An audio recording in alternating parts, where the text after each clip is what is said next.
अस्सलाम वालेकुम नाजरीन, कैसे हैं आप सब लोग। उम्मीद करता हूँ आप सब खैरियत से होंगे। आपने उन ममालिक के बारे में तो सुना होगा जो एटमी ताकत हैं, मगर क्या आप जानते हैं कि दुनिया के बहुत से ऐसे ममालिक हैं जो हैं तो एटमी ताकत, मगर इनको इस लिस्ट में शामिल नहीं किया गया। तो आइए देखते हैं इन ममालिक को इस लिस्ट में शामिल क्यों नहीं किया गया और कौन सी ऐसी वजह है जिसकी बिना पर ये ममालिक एटमी ताकत हैं। मैं हूँ आपका मेज़बान मोहम्मद उमर परवेज़ और आप देख रहे हैं हमारा YouTube channel heaven of knowledge. आगे बढ़ने से पहले आपसे गुजारिश है कि हमारे चैनल को सब्सक्राइब करें और साथ मौजूद बेल आइकन को प्रेस करें ताकि हमारी हर नई आने वाली वीडियो का नोटिफिकेशन आपको बर वक्त मिल सके। दुनिया में इस वक्त 8 ऐसे ममालिक हैं जिनको एटॉमिक पावर कहा जाता है, जबकि एक मुल्क मशकूक है जिसका नाम इसराइल है, क्योंकि इसराइल ने कभी न्यूक्लियर हथियार बनाने की बात को तस्लीम नहीं किया। मगर बहुत से इदारे इस बारे में रिपोर्टिंग कर चुके हैं कि इसराइल के पास न्यूक्लियर हथियार हैं और इसराइल ने इस बात की तरदीद भी नहीं की। खैर, आपको ये बताते चलें कि न्यूक्लियर पावर होने का सिर्फ यही मतलब नहीं कि आपके पास न्यूक्लियर हथियार हैं, बल्कि असल में जो ममालिक ये हथियार बनाने की ताकत रखते हैं वो भी न्यूक्लियर पावर ही कहलाए जाने चाहिए। मगर ऐसा क्यों नहीं, ये आपको आगे चल के बताते हैं। पहले आपको ये बताते हैं कि 8 न्यूक्लियर पावर ममालिक के अलावा वो कौन से ममालिक हैं जो कि एटमी ताकत के हामिल हैं।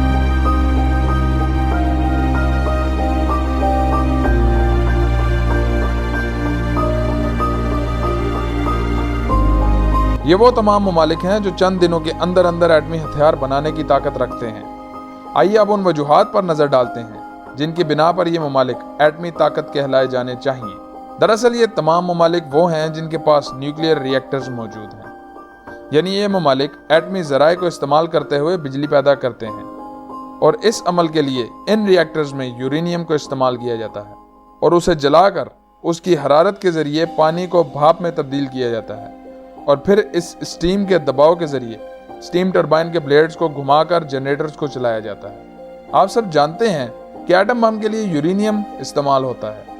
मगर बहुत से लोग ये नहीं जानते कि यूरेनियम के एटमी रिएक्टर में इस्तेमाल हो जाने के बाद बच जाने वाला मादा भी एटम बम बनाने के लिए इस्तेमाल हो सकता है। जी हाँ, यूरेनियम रिएक्टर में जलने के बाद प्लूटोनियम में तब्दील हो जाता है और ये भी एक ताबकार मादा है जो कि बआसानी एटम बम बनाने में इस्तेमाल हो सकता है, जो कि बड़े पैमाने पर तबाही फैलाने का बाइस बन सकता है। अब यहाँ सवाल ये पैदा होता है कि अगर ये तमाम मुल्क भी एटम बम बनाने की सकत रखते हैं तो इनको आमतौर पर एटमी ताकत क्यों नहीं कहा जाता। तो जनाब, इसकी वजह सिर्फ एक है और वो है अपनी आवाम को धोखे में रखना और जिस मुल्क पर चाहे इल्ज़ाम लगाकर कि वो एटम बम बना रहा है जिससे हमारी सालमियत को ख़तरा है कहकर इस पर हमला कर देना और इसके वसाइल पर कब्जा कर लेना, जबकि अपने हिस्सेदार और साथी ममालिक को न्यूक्लियर रिएक्टर की आड़ में एटमी ताकत हासिल करने की खुली छूट देना है। दुनिया के तमाम ताकतवर ममालिक कभी भी ये नहीं चाहेंगे कि कोई कमज़ोर मुल्क हमारे मुकाबले में खड़ा हो सके, इसीलिए वो किसी कमज़ोर मुल्क, ख़ास तौर पर जब वो मुसलमान मुल्क भी हो,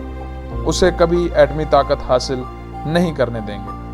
जिसकी मिसाल इराक और ईरान की सूरत में वाज़ह है। जबकि इराक ने पहले भी ये कहा था कि हम किसी किस्म के एटमी हथियार नहीं बना रहे, मगर चूंकि तेल के ज़खायर पर कब्जा मकसूद था इसलिए इराक पर हमला किया गया और अपनी आवाम को भरोसा दिलाने के लिए बताया ये गया कि ये एटमी हथियार बना रहे थे,